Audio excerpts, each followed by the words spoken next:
আচ্ছা কোনছে আল্লাহ বড় না মানুষ বড়? ধরো গাদা, তুই কার হাতে কার জোড়া দেশ? কুড়াই আল্লাহ আর কুড়াই মানুষ।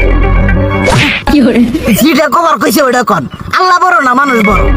আল্লাহই তো বড়। আল্লাহ বড়, তাহলে আল্লাহর কথা না হইনা মানুষের কথা শুনেন কে? তুই কি কইতাছস?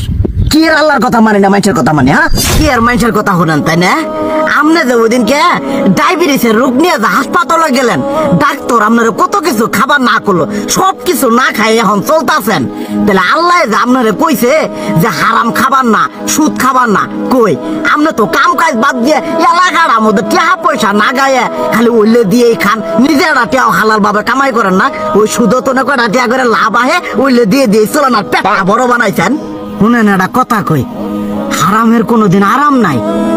হালাল পথে রুজি রোজগার করেন, প্রয়োজনে এড়া বেলা কম খায়েন, তাও শরীর পিণ্ডও ভালো থাকবো, কোনো রোগ বেদও হবো না, আরামও পাবেন, আল্লাহও খুশি থাকবো।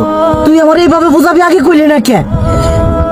আসলে এই বিষয়টা তো আমি কখনো মাথায় এইভাবে নিই যে আমাদের কখনো ডাক্তার নিষেধ করলে ঠিকই আমরা নিষেধ মানি, কিন্তু উপর আল্লাহ যে কত কিছু নিষেধ করে দিয়ে সেটা মানি না। আর এই যে হারাম পথে টিয়া পয়সা কামাই করতেছেন, শরীরের মধ্যে দুনিয়া রোগ ব্যাত হয়েছে, দেখা যাইতেছে যা টিয়া হারাম পথে কামাই করতেছেন তার তো বেশি টিয়া মনে করেন জ্বলেই যাইতেছে গা বেশি।